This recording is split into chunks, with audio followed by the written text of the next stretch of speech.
CardGamesTV Podcast. I'm not quitting the game or card games in general, because I noticed, I saw, I was watching a podcast from Crossworld TCG and them, and I noticed somebody in the background was saying that they thought that I quit the game or something, and it's like, what? That's the second time somebody brought that up. Tony G brought it up before, and Scott Dashy. When I met them in real life, they mentioned the idea of me quitting the game. It's like, oh no, I don't know why people are thinking that. It's a misconception. So I'm not quitting the game. I guess people are so quick to believe that idea, right? Quick to believe somebody's quitting the game. Somebody could literally be just talking about I'm just gonna take a break for a couple months, and immediately it's like, oh, you're quitting? No, they said they're taking a break. So now I didn't say I'm taking a break, but just like I didn't say I'm quitting. I made a podcast about reaching my final form, the end of my journey of mastering the game is coming to an end. So there are probably going to be very, very little masterclass videos that I'll make. There's still some, I have ideas for some videos, because there's still some information that I need to put out there eventually. Like, there's certain unisons that I need to share some insight on how to deal with them. There's certain cards that also need some insight on how to deal with them, because even some of these cards, even I, struggle with some of these cards. Like, there's some leaders I have issues with when it comes to playing against it. Like, they're a little bit tougher than they normally would be. So that's the thing. There's some leaders, some unisons, unisons, battle cards, and maybe even some extra cards that are problematic, as in playing against it, that it would be a good idea for me to put have some insights on those types of cards. But other than that, pretty much everything else is pretty basic, standard, straightforward.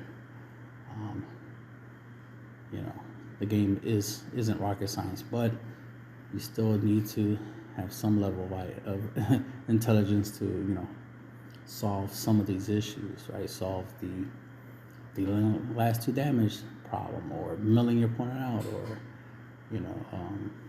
dealing with certain problematic leaders or whatnot, certain matchups. There's some people who struggle against Hatchiacs, some players don't, and the list goes on and on. That's the thing. Sometimes you hear people talking about oh man, this leader is so tough, and then you'll think no, that leader's not tough. It's not that hard to play against that leader or beat that leader. But for some people it is. That's the thing. Not everyone has the same skill level, right? There are people who are at the same level, but not everyone is at the same level, right? There's different levels, right? So everybody is on a different level. So you have small groups of people on one level, small groups of people on another level, that kind of stuff. So, and like I said, speaking of levels, right? It's like I'm almost reaching my final form, right? My final level. The highest level you could possibly reach. Damn it, what was I saying? Levels, reaching my final form. So it's just weird that some people misunderstood the purpose and the meaning behind that podcast. Because the thing is that I make videos, right? I share deck profiles. I make some gameplays. I make, some tutorial videos, how to, beat certain decks or how to do certain things, right?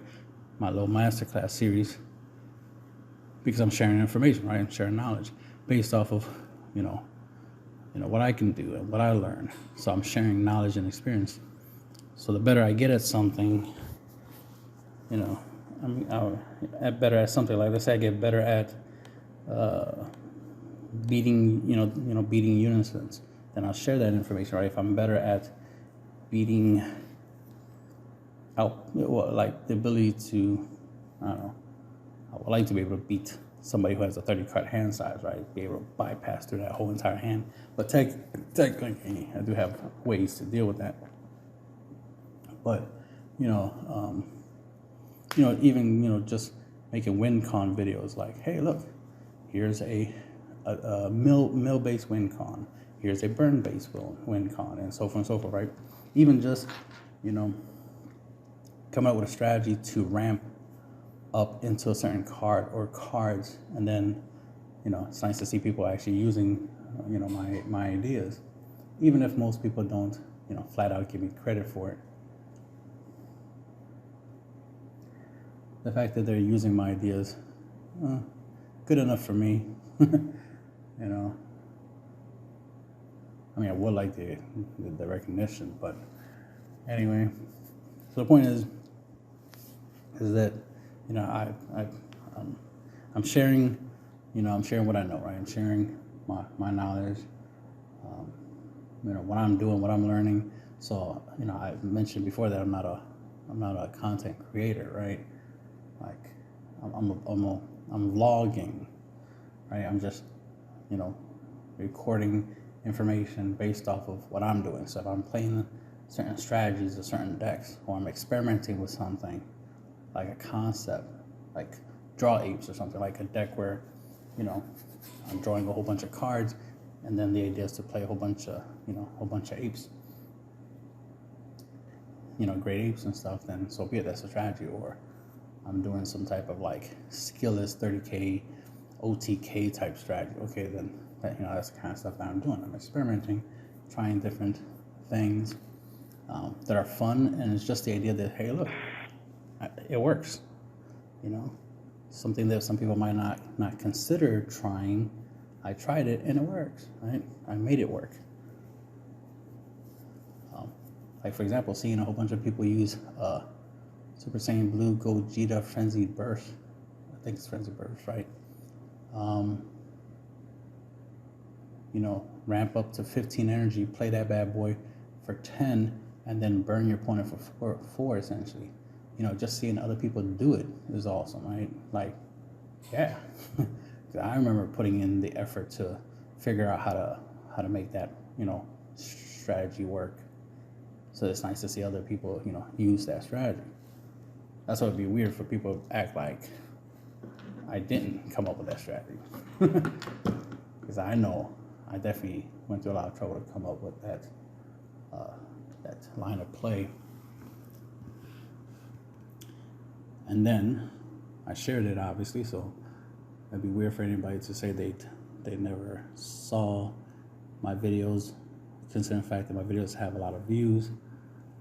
And I definitely post in a lot of popular Facebook groups, so it'd be very rare for anyone not to notice my ideas. But anyway,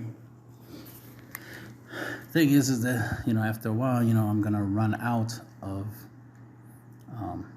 new ideas, right? Because there's only but so many times you can build a deck that burns, or build a deck that mills, or builds a deck that's aggro or mid range, or a counter, control deck, and so forth and so forth. Like, there's people out there that have no problem, doing the same thing over and over and over again. It's like, oh, look, here's the new blue control deck. It's like, okay, that's like what, the 25th blue control deck? Or, oh, look, here's set 32, red aggro. It's like, okay, another red aggro. What is this? The 115th red aggro deck in the game? Like, you know what I mean? It's just, after a while, it's like, well, for me anyway, it's like, I'm not trying to play everything in the game, right? I'm not trying to build every aggro deck that could possibly be built, for example, right? So there was a time where, it was fun to, every time a new set come out, obviously there's new leaders, and I'll try to build a deck for each leader. But that was too time consuming, too taxing. I ended up having like 70 plus deck profiles that I never recorded, or a lot of them I scrapped. Most of them I did record. Maybe 50% of them I recorded and posted. But it's like, okay, this is getting too much, and it's taking up too much of my time because of the building and the testing and the recording and the, and the organization, right? Organizing the decks and then promoting, right? Posting it online and then promoting it, putting it in Facebook groups and stuff like that. All that takes time, and I have other things to do, and like other people, I want to live my life. My life doesn't center around, just crunching out deck profiles. I am human. Now, it'd be badass if I did have. I remember somebody making a joke about that, about like I have an AI or something, or that I am the AI creating all these decks. Because no way one person can come up with all these ideas or all these different builds. There's even some people were like, oh man, I wish I was rich like him. He has all these decks. I was like, I do have a lot of cards, and I can build a lot of the decks that's on my channel, but there's some decks that I can't build because I don't have all the cards. All I have is the images of the cards. I could proxy them. I could print out the pictures and sleeve them, and play the decks for fun. But I don't own every card that's in all my profiles. Fortunate for me, I do use a lot of the same cards in a lot of my decks. So obviously, the cards that I use a lot, I'm obviously going to have actual copies of them in real life. Like, I still don't have Baby Hatchiak, but I still make deck profiles, right? Where Baby Hatchiak's in the deck because I want it in the deck, even if I don't own it. But the thing is, at some point, I will have it, and it's getting reprinted. So I am looking forward to grabbing the reprint, just because it's cheaper. I can right now afford the original at the current prices. That I think it's like $100 and something right now. So it's like, okay, it's cheaper, way cheaper than it used to be. If I'm right, it used to be $500 for Hatchiak. But I'm patient. That's the thing. It's like I don't play blue that often, and when I do, it's usually Zamasu. So I don't play Hatch in Zamasu, even though it'd be a really good card in the deck. I don't play Hatch in Zamasu. Man, it'd be really good in the deck. But yeah, I don't play Hatch in Zamasu. Maybe someday I'll build a Zamasu set 2 Zamasu deck with Hatchiak in it. But anyway, like I said, I don't use it in there. So the blue decks that I would use Hatch in, well, since I don't play them, I'll personally, unless it's like an untap or something to make gameplay videos or something, since I don't play them, a lot, in real life, because Zamasu is like the main blue deck that I use. Hatchiak is the main black deck that I use, even though I do have a, what's his name? Super Saiyan 3 Bardock deck.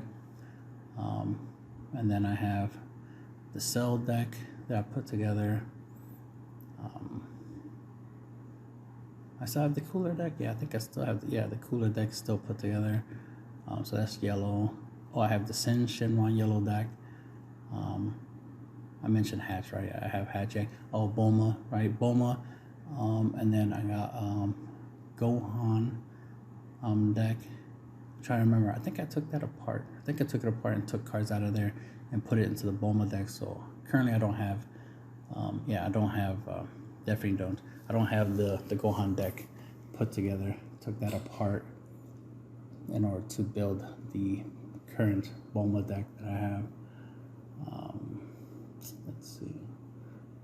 That's about it right there. I think that's all the colors, yeah. So those are the decks for all the colors that I have. I do have a blue Super Saiyan 3 Goku deck, so there is another blue deck. That's the one I'm gonna put Hatch in, so there will be a deck with, with Hatch in it. So it'll be Super Saiyan 3 Goku Hatchiack deck. Blue deck with Hatchiack in it. So Hatchiack will go in there. But I do have cards to build any other decks. Just some decks I know I won't be able to build. But anyway, it is, funny for people to think I'm quitting.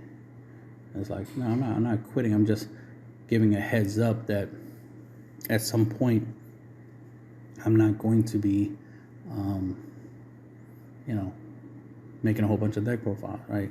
Doing a whole bunch of gameplays. Well, I expect to do more gameplays than deck profiles, which is the real idea. Is like I'll be playing more when I go to events and stuff like that. The idea is to try to go to more tournaments, obviously. Try to do more, live gameplay, more untapped, more streams, like more playing the game, less of, experimenting, deck building, this, that, there, Like I said, there's only but so many times, you can build. There's only but so many, ways you can build, a mill deck or a burn deck or control deck, right? Aggro deck. I already have, the leaders and the decks that, and the strategies that I like. I'm always looking for some new stuff, obviously. Like I got a new concept for Blue Hatchiack, so I already posted that online. And when I get a chance, I'll, do some gameplay, probably do some this weekend, and do some gameplay with my Blue Hatch Rejuvenate deck or my Blue Rejuvenate Hatch deck, whatever I call it. It's Mass Rejuvenate, right? It's Hatchiack Mass Rejuvenate. So I have pretty much every card for the deck in real life except for the new Pycon Unison. Because that's where the Rejuvenate comes in. So I'm gonna need that. The funny thing is that one Unison not only upgrades my Blue Hatchiack deck, but also helps me upgrade my Set 2 Zamasu deck. Ironically, I'm working on a red Set 2 Zamasu deck. But like Death and Taxes basically. So it'll be a lot similar to the Boma deck, but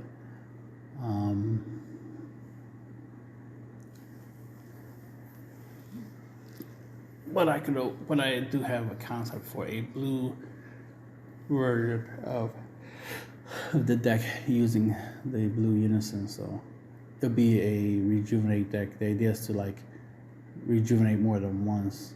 That's the idea. It's like rejuvenate. Because of the leader's awaken effect, it'd be hard for my opponents to bring my life down so low that they'll win in time. So we'll see how that works out. I'll probably put Turning the Tides in there as an extra win con, plus the Golden Ape. So Golden Ape, because I do have the Golden Avenger, so that's awesome to finally have it. So I have that. So that's definitely gonna make the game harder for my opponent, because I could just negate their negate. I'd be like, no, pay 5, counter that, counter, drop this Golden Ape, GG, all that good stuff. So yeah, definitely looking forward to that kind of stuff. Looking forward to Baby Hatchiack. Those are good cards. They do what they do, and it's hard to substitute these types of cards. Some cards is just you need them, right? Bad ring lasers, right? Swift retaliation cooler, right? Cooler, right?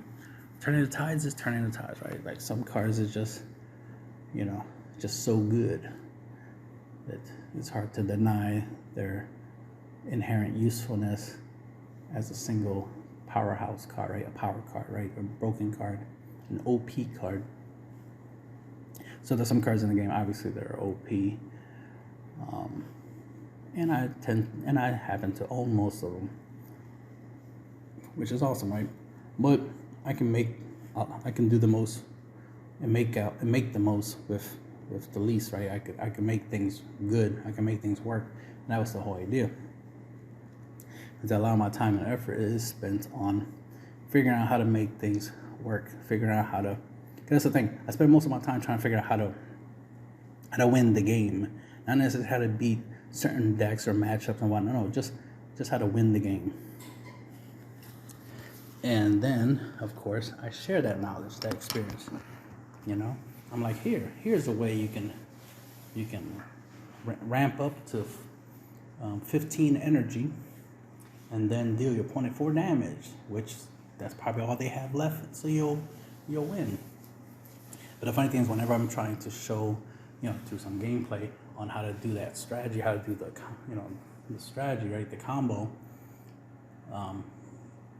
A lot of times my opponent would be like so low on life, and it'd just be funny. It's like, man, you're so low on life that I don't need to burn you for 4. Burning you for 4 is very excessive, considering the fact that you're at 1 life, and I can consistently do that. So it's like, why even bother doing 4 damage? Other than it's cool, style points, right? Other than it's cool to do that, it's like, well, there's really no point in dealing you that much damage when you're not going to have that much life to deal in the first place. So there's many other ways I can, deal that last damage, right? Other things I could do. For example, even the fact that I mentioned ramping up to 15 energy, well, obviously, if I can bump it up to 16 energy, then I can just use the Beerus leader instead, right? Where on his awakened side, I automatically win by paying 6 energy. So that would be a better strategy, right? So if I can consistently ramp up to 16 energy, then that'd be the optimal leader to play, right, for that strategy, and keep, and win. And I don't have to deal any damage. I can beat my opponent while they're at 8 life. I definitely am interested in putting the Rejuvenate Pycon leader in unison into that Beerus deck. So that's definitely something I'll try to work on later. Beerus deck. I've made a couple before, ramp decks, so you can ramp into 16 energy. But I think that I can do better, because there are some newer toys, newer strategies. I don't think any of those decks had Oceanuses, so it's just a matter of upgrading and be like, all right, time to put in Oceanus. She's a really good generic floodgate battle card. There's also the new Goku. It's a 6-drop that acts like a deadly defender that can negate an attack, so it has the potential. I could incorporate that into into the Beerus deck. So obviously, I could build a upgraded Beerus, Beerus ramp auto win deck. So something to look, obviously to consider and to look into. What else? I just want to talk about something else other than it's like I'm not quitting. I'm just, I'm just not going to be doing a lot of what most people are used to. Plus, like I said, most people probably, most people think that I'm like a content creator, so they feel that, I will have infinite, things to make videos about, and, I was like, no, I'm running out of stuff to do, because I'm only focusing on, the stuff that I do for myself, right? It's like, I consider myself a teacher, so the better I get at something, the more knowledge I gain in something, then the more I have to share. But at some point I will end up having nothing left to share because I would have shared everything. The funny thing is, I've you know, when I look real closely and pay attention, it's like, damn, it's been almost 5 years, and it's like I've shared it's been about 5 years. No way I did not share more than enough for anyone to get good at the game, be knowledgeable. You know, like I'd be surprised if other people aren't, you know, at a master level when it comes to the game, considering how much, you know, information I put out there about the game. It's like 5 years, you know, of, you know, doing things like mainly deck profiles, right? But, you know, showing the value in certain cards, like, look, this card's good, that card's good, you know. That's why it's nice when I do notice people are using some of the cards that I suggested. Some, you know, spice, as they say. So, but one of the things I always want is that even if I don't make deck profiles, even if I don't make no more videos, you know, and don't talk about this game no more, I still expect people to, you know, be improving and trying different things. You know, the idea is to teach. You know, I'm trying to inspire people, you know, to experiment, have fun, you know, try different things. Because I literally made a podcast about it, about being unique.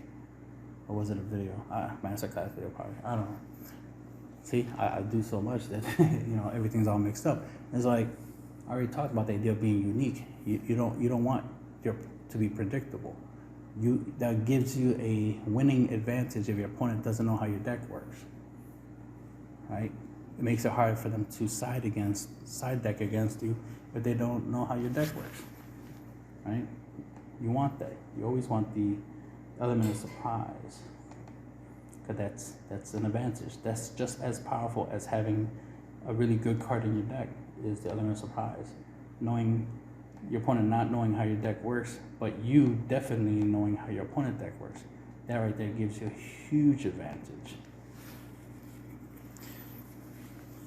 So you always want to make sure that, you know, you're always trying new things. Especially another thing is, not everybody has the same amount of budget. Not everybody has the same skill level.